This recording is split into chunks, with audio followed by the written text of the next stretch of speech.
بسم الله الرحمن الرحيم. الحمد لله رب العالمين، والصلاة والسلام على أشرف الأنبياء والمرسلين نبينا محمد وعلى آله وصحبه أجمعين، أما بعد. عن أبي هريرة رضي الله تعالى عنه أن رجلا قال: يا رسول الله أوصني. قال: لا تغضب. فردد مرارا قال: لا تغضب. رواہ البخاری۔ بزرگوں اور بھائیوں، یہ مختصر سی حدیث ہے۔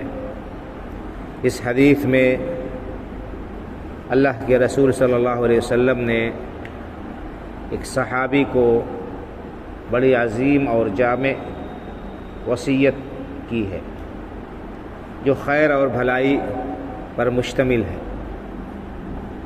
صحابی حضرت ابو ہریرہ رضی اللہ تعالیٰ عنہ کہتے ہیں کہ اللہ کے رسول صلی اللہ علیہ وسلم سے ایک صاحب نے درخواست کی کہ اللہ کے رسول صلی اللہ علیہ وسلم مجھے کچھ وصیت کر دیجئے، اوصنی، آپ مجھے کچھ وصیت کر دیجئے۔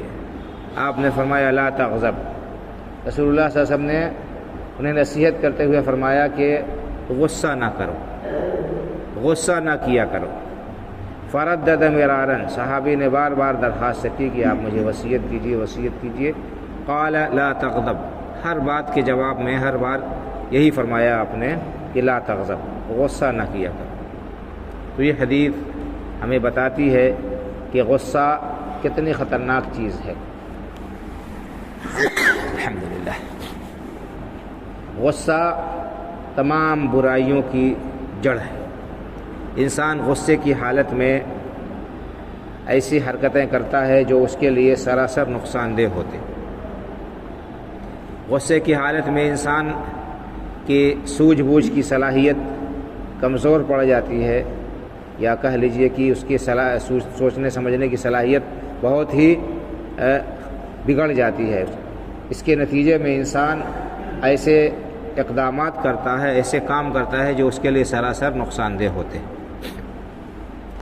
غصے کی حالت میں انسان زبان سے اول فول بک دیتا ہے، لا یعنی باتیں نکال دیتا ہے۔ کبھی کبھی غصے کی حالت میں کلمہ کفر اس کی زبان سے نکل جاتا ہے، اور اکثر و بیشتر غصے کی حالت میں انسان اپنے خاندان کو تباہ کر ڈالتا ہے۔ کیسے؟ کوئی بات ہوئی، غصے میں آیا، طیش میں آیا، بیوی کو طلاق دے دیا۔ بیشتر معاملات یہی ہوتے ہیں، آئیں گے طلاق دینے کے بعد، گھر خراب کرنے کے بعد مولوی صاحب غصے میں طلاق دے دیا۔ بیوی ہی کمزور تم کو ملی تھی غصہ اتارنے کے لیے۔ سب سے بڑی بات ہے کہ غصے کا اس طرح سے اظہار کرنا یہ کہاں سے درست ہے؟ تو غصہ ہر قسم کی شر اور برائی کا جامع ہے، اور غصہ یہ شیطان کا سمجھ لیجیے کہ ایک حربہ اور ہتھیار ہے، جس کے ذریعے سے وہ لوگوں کو ہلاک کرتا ہے اور شکار کرتا ہے۔ اس لیے انسان کو چاہیے کہ اللہ کے رسول صلی اللہ علیہ وسلم کے اس فرمان پر عمل کرتے ہوئے غصے پر کنٹرول کرے، اور ایسے کاموں سے گریز اور پرہیز کرے جو غصہ دلانے والے ہوں، جن کی وجہ سے انسان کو غصہ آتا ہو۔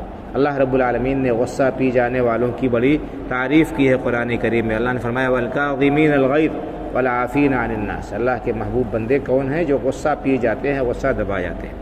اسی طرح سے آپ نے اس شخص کو حقیقی پہلوان، حقیقی بہادر قرار دیا ہے، جو غصے کے عالم میں اپنے اوپر کنٹرول کرتا ہے۔ آپ نے فرمایا: لَيْسَ الشَّدِيدُ بِالسُّرْعَةِ إِنَّمَا الشَّدِيدُ الَّذِي يَمْلِكُ نَفْسَهُ عِنْدَ الْغَضَبِ، کہ بہادر اور پہلوان وہ نہیں ہے جو کسی کو پچھاڑ دے، پٹک دے اٹھا کر۔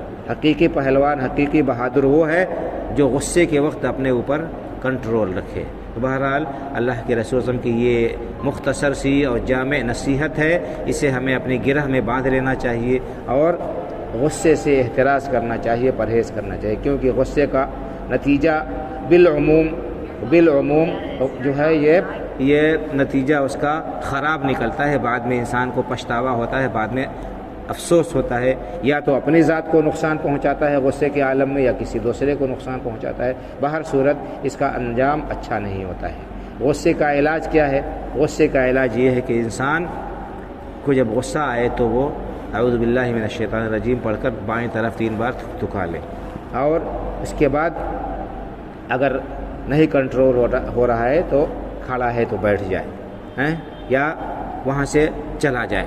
اسی طرح سے آدمی وضو کر لے، کیونکہ جو ہے غصہ یہ شیطان سے، شیطان آگ سے بنا ہے، تو اس کو مٹانے کا، بجھانے کا، آگ کو بجھانے کا طریقہ کیا ہے کہ انسان پانی ڈال لے، تو وضو کر لے، انشاءاللہ تعالی اس کا غصہ ٹھنڈا ہو جائے گا. خلاصہ کلام یہ ہے کہ غصے سے انسان کو بچنا چاہیے، ان کاموں سے بچنا چاہیے جن کی وجہ سے انسان کو غصہ آتا ہو اور اس کی وجہ سے وہ کوئی نقصان دہ کام اپنے لیے کر بیٹھتا ہے. اللہ رب العالمین ہمیں نیک سمجھ عطا فرمائے اور رسول اللہ صلی اللہ علیہ وسلم کی تمام تعلیمات اور آپ کی سنتوں پر عمل کرنے کی توفیق عطا فرمائے.